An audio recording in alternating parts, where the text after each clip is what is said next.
जय हिंद। जय हिंद मेरे दोस्त। अब जो हम सवाल बनाने वाले हैं, आज का जो लेसन है प्रश्नावली 1.2 का सवाल नंबर,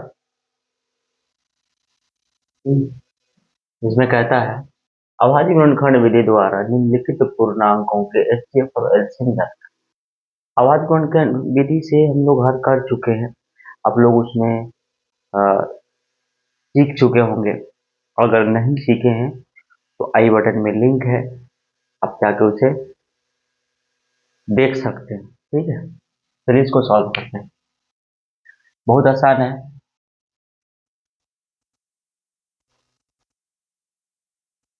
पहली बार 12 का गुणनखंड करेंगे, क्या हो जाएगा?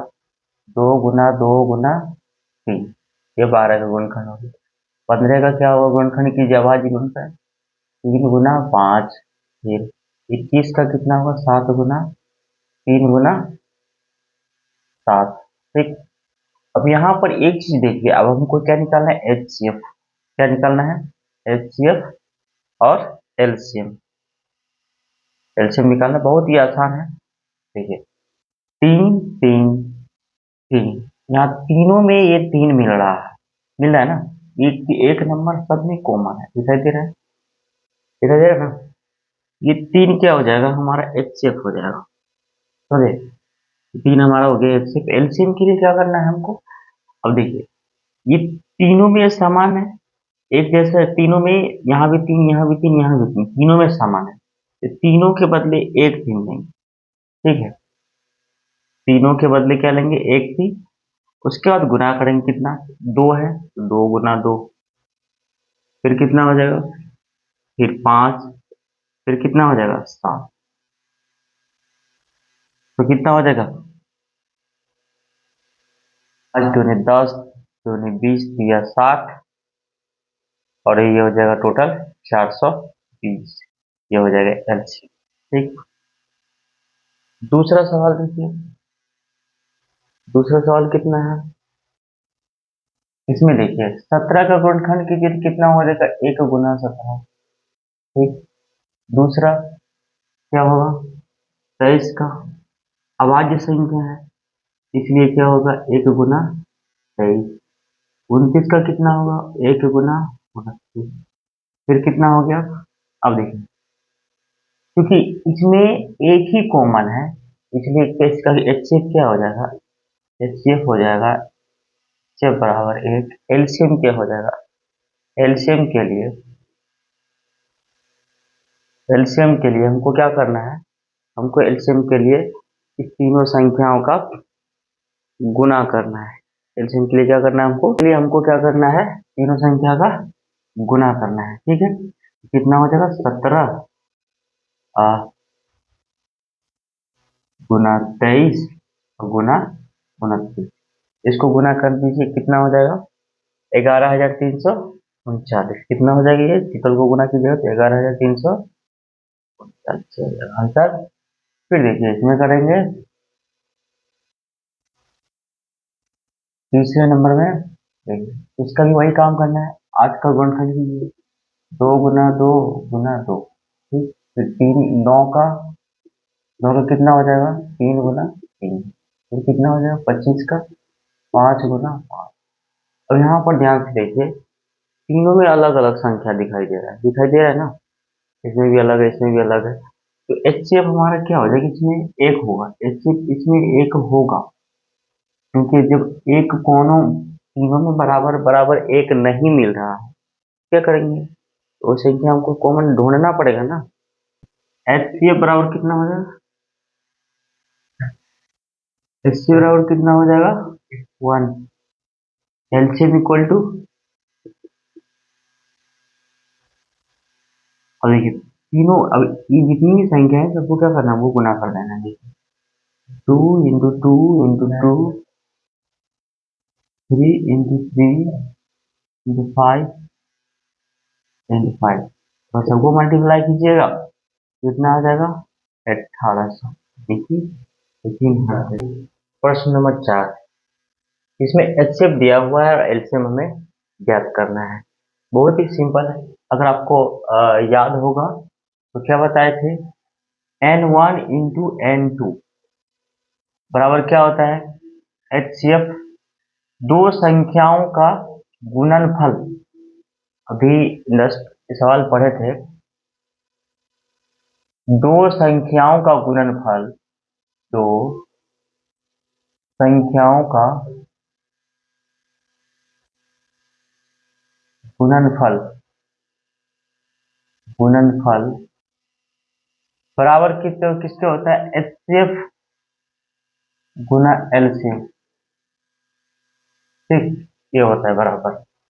अब ध्यान से देखिए, दो संख्या हमारा चाहते हैं, इसको लिख सकते हैं n1 इंटू n2 बराबर क्या हो जाएगा, HCF, HCF गुना LCM। ठीक, इतना चीज हम लोग पढ़ भी चुके हैं और जांच भी किए थे। अब देखिए LCM बराबर कितना है, HCF नंबर वन संख्या कितना है, 306, फिर कितना है, 657। तो हमें क्या दिया हुआ है, HCF दिया हुआ है, देखिए 9 दिया हुआ HCF। क्या ज्ञात करना है हमको, LCM ज्ञात करना है। क्या ज्ञात करना है, LCM। ठीक, तो आप विभाज्यता नियम में एक चीज पढ़े होंगे, वहां पर A गुना B और C, ये जब दोनों गुणा के रूप में रहता है तो क्या हो जाता है, नीचे जाके भाग लग जाता है। अब ये चीज पढ़े होंगे, देखिए ये बराबर क्या होता है, B बटे C, सॉरी C बटे B, C बटे B। तो कोई भी संख्या जब गुणा के रूप में हो, इधर वाले संख्या या इधर वाले संख्या में क्या हो जाएगा, वो भाग के रूप में आ जाएगा। वही जस्ट क्या करेंगे, इसको बस यहाँ कर देंगे, ठीक ना, उसको भाग कर देंगे, इसे डिवाइड कर देंगे। देखिए कितना हो जाएगा, एलसीएम बराबर, इसको किसी भी तरीका से लिख सकते हैं, इसको इधर लिख लीजिए चाहे उधर लिख लीजिए, उसके या इधर लिख लीजिए, कोई मतलब नहीं है। ठीक, 306 गुना 657/9। अब यहां से आपको क्या करना है, आपको यहां से कैलकुलेशन करना है, यहाँ पर कैलकुलेशन की आवश्यकता है। ठीक है, कैलकुलेशन कर लीजिए। अगर इसका कैलकुलेशन करेंगे क्या होगा, देखिए पहले हम 3 से कर, 3 एक कम, 3 3 दूनी 6। ठीक, ठीक, ये कट गया। अगर ये कटेगा आगे देख लेते हैं,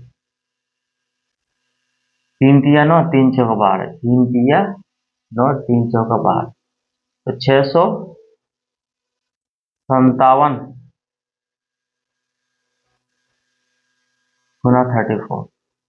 अब इसको गुना करें, इसको अब क्या करेंगे, तो इसको गुना करके लिखना है। गुना कीजिए, साइड में फिर आप वर्ग में गुना कर लेते हैं।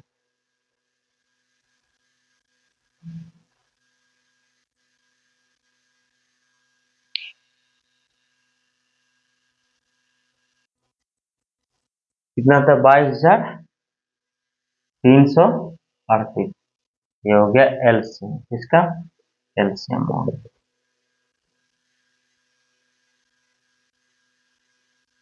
चलिए 4 नंबर का क्वेश्चन समाप्त है। अब क्या कह रहा है, जांच कीजिए जांच कीजिए कि क्या किसी प्राकृत संख्या n के लिए संख्या 6n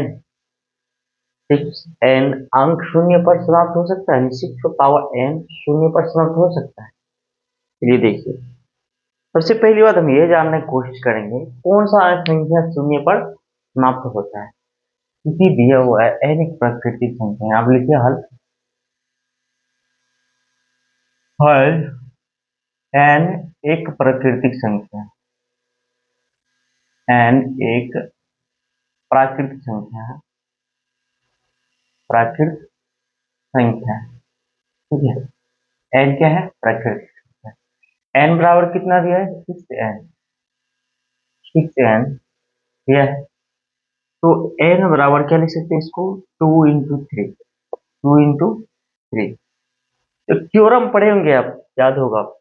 कोई भी संख्या शून्य पर समाप्त तभी हो सकता है जब उसका गुणनखंड, जब अब यहाँ पर हम 2 और 5 हो, जैसे कि 10 है, क्योंकि यहाँ पर 10 है, 10 है ना, 10 शून्य पर समाप्त है। 10 में लास्ट वाला अंक इकाई अंक क्या हमारा शून्य है, तो 2 × 5 कर सकते हैं। को लेंगे 100 को लेंगे, ये भी क्या हो जाएगा 2 और 5 पर समाप्त होगा। ठीक है, तो यहाँ पर कंडीशन क्या कहता है, तो लिखेंगे अतः दिया गया संख्या, दिया गया संख्या 6 पर पावर n है जो पर पावर n गुना 5 पर पावर m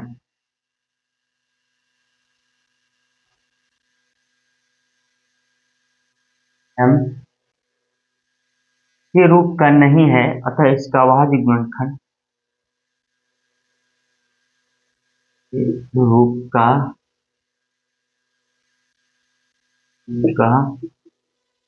नहीं है, क्योंकि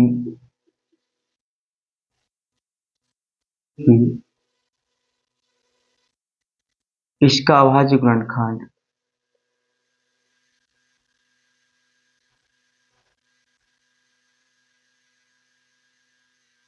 अभाज्य गुणनखंड 2 पर पावर n गुना 3 है, इसलिए यह संख्या शून्य पर कभी, इसलिए 6 पर पावर n है, इसलिए 6 पर पावर n भी शून्य पर समाप्त नहीं होगा, शून्य पर समाप्त नहीं होगा, नहीं होगा। इस सवाल में कथन नहीं पूछ रहा है, आपसे जानना चाह रहा है कि आप जानते हैं कि नहीं, क्यों ऐसा, ये थ्योरम आपको याद है कि नहीं, बस ये आपसे जानना चाह रहा है। ज्यादा बड़े सवाल नहीं, छोटा सवाल है। हम लोग नेक्स्ट चैप्टर में जो पढ़ेंगे इससे अच्छे अच्छे सवाल को पढ़ने वाले हैं।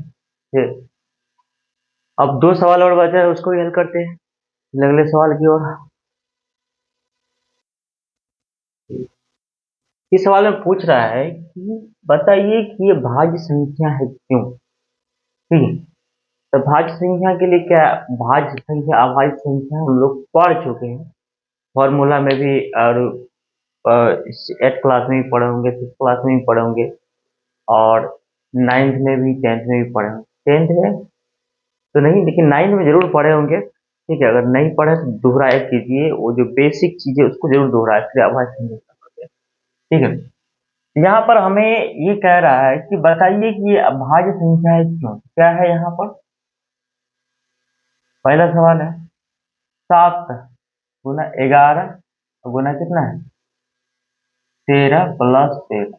अगर इसको हम इस प्रकार लिख सकते हैं, 13 कॉमन ले सकते हैं, और क्या लिख सकते हैं 17 गुना 11, सॉरी 7 गुना 11 प्लस 1। अब बताइए ये क्या है, क्यों आया। तो देखिए, आपको मालूम है यहाँ कॉमन लेने के लिए बताए थे कि एक्स ए गुना एक्स प्लस बी रहेगा। ठीक है, या फिर एक्स रहेगा। इस प्रकार से ये कंडीशन जब रहेगा तो क्या कर सकते हैं, ए को कॉमन ले सकते हैं और ये +1 आ जाए। वही कंडीशन यहाँ भी लागू हुआ है, इसमें कोई आप घबराइएगा मत। क्या किए, कॉमन ले, ठीक है। कितना हो गया 1177, 77 प्लस 1 कितना हो गया 78, 13 गुना 8। ठीक है, 78। अतः ये क्या है, ये हमारा एक भाज्य संख्या है। यहाँ पे लिखेंगे अतः इसमें 2 से अधिक, यहाँ सीधा लिखिए इसमें, अतः एक, अतः यह एक भाज्य संख्या है,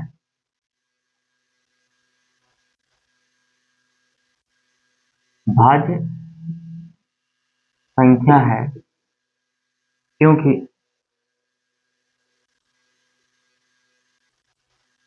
दो से अधिक अभाज्य गुणनखंड है।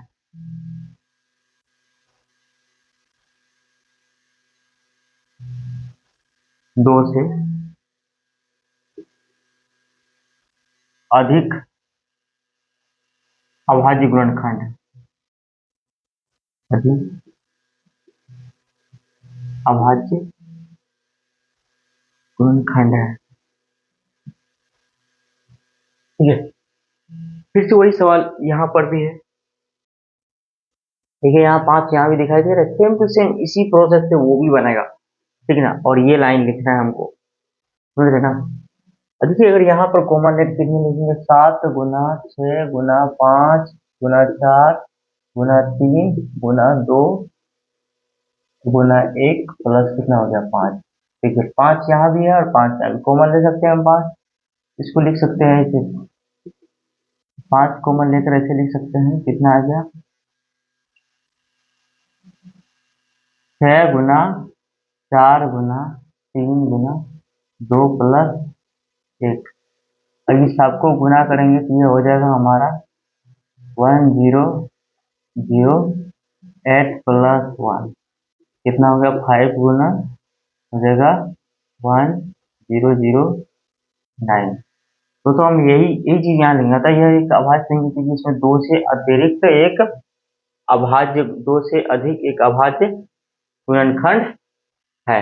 अब देखिए यहाँ यही चीज लिखना था, यह एक भाज्य संख्या है, भाज्य संख्या है क्योंकि क्योंकि यहाँ दो से अधिक अभाज्य गुणनखंड, अभाज्य गुणनखंड गुणनखंड है। ठीक, यहाँ तक समझ गए। देखिए इसके कॉन्सेप्ट जब हम लोग इस क्लास के बाद जब माइंड मैप को पढ़ेंगे तब हम लोग इसको और भी ऑब्जेक्टिव सारा क्लियर होगा, बहुत सारा ऑब्जेक्टिव वाला सवाल भी सॉल्व करेंगे, जो कि एग्जामिनेशन पॉइंट ऑफ व्यू से बहुत ही नेसेसरी, बहुत ही आवश्यक है, बहुत ही यूजफुल है, समझे। ठीक है, इसको उतारिए।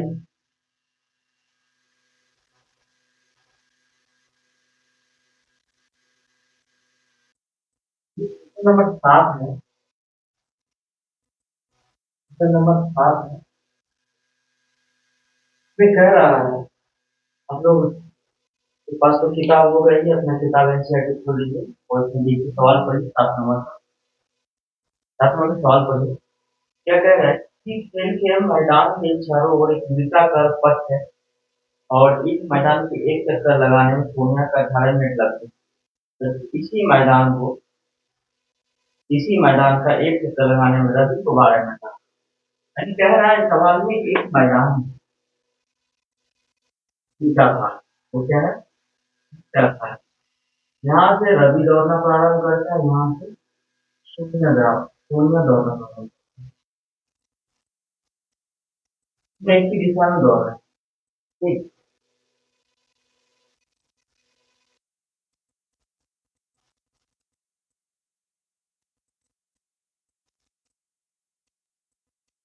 क्या कह रहा है, कह रहा है दोनों इसी मैदान के एक चक्कर लगाने में रवि को 12 मिनट लगते हैं, सोनिया को मान लो एक स्थान, दोनों एक ही स्थान और एक ही समय पर चलना प्रारंभ करके एक ही दिशा में चलते हैं। बात प्रारंभ प्रारंभ स्थान से कह रहा है दोनों आदमी एक ही स्थान पर चलना शुरू किया। सवाल को पढ़कर क्या कर, दोनों एक ही स्थान और एक ही समय पर चलना प्रारंभ कर, एक ही दिशा में चलते हैं। कहने का मतलब है कि यहाँ से शुरू किया, ठीक है, और यहाँ दोनों एक ही दिशा में चलना शुरू कर, एक ही दिशा, ठीक है? और एक ही समय में, ठीक है, ये भैया रवि है और ये वही सोनिया है, ठीक है, तो दोनों चलना शुरू किया। तो रवि को तो सोनिया को तो 18 मिनट लगता है, क्योंकि ये तो लेट से दौड़ेगी ना, 18 मिनट लगता है और इसको कितना मिनट लगता है? इसको 12 मिनट लगता है। ठीक है, पुनः जो है उसी पॉइंट पर आने में पुनः जो है इन दोनों को यहाँ तक आने में कितना समय लगता है, ये इस जगह आने पर फिर से कितना समय लगता है, ये बात तो समझ गए। यहाँ पर सीधा देखिए सवाल में ये आपको समझाने के लिए था। यहाँ पर हम समझ सकते हैं समझते हैं कि पुनः को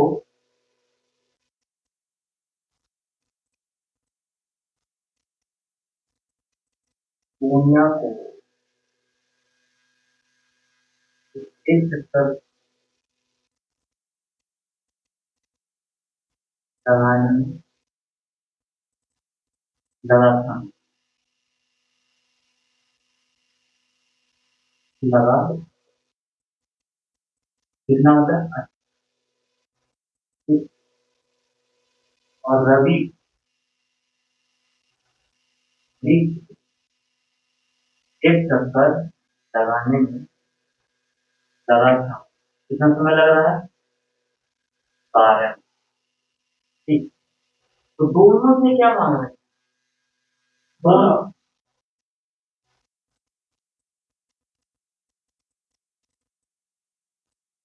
ये तुम्हारे पास दोनों एक ही स्थान पर मिलेंगे।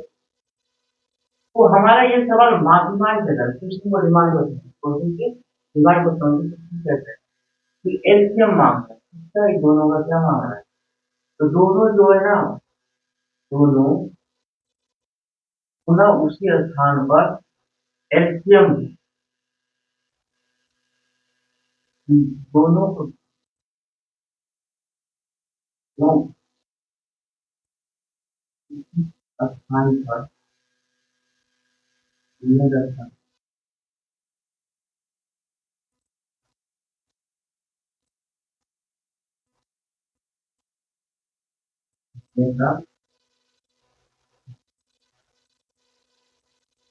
फिर ये क्या करेंगे? एलसीएम निकालेंगे। तो एलसीएम निकालने के लिए हमारे पास दो तरीका है, या तो पहली पूजा बना विशिष्ट क्या कम से एलसीएम निकालते हैं, या फिर डायरेक्ट निकाल दीजिए। क्या 18 को मल्टीप्लाई कीजिए तो कितना हो गया? 5। कितना हो गया?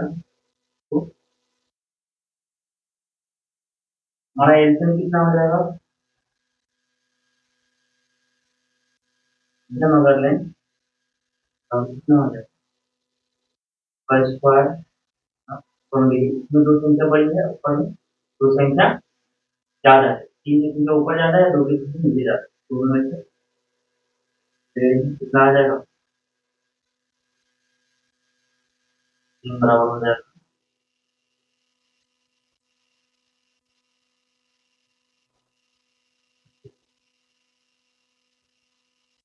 ये सब 9 गुना 30 मिनट बाद किसी स्थान पर मिलेंगे। ठीक, और इस स्थान पर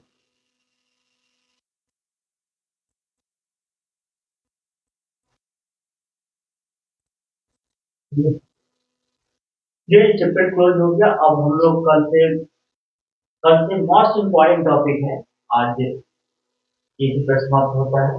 कल से इम्पोर्टेंट टॉपिक है नेक्स्ट में।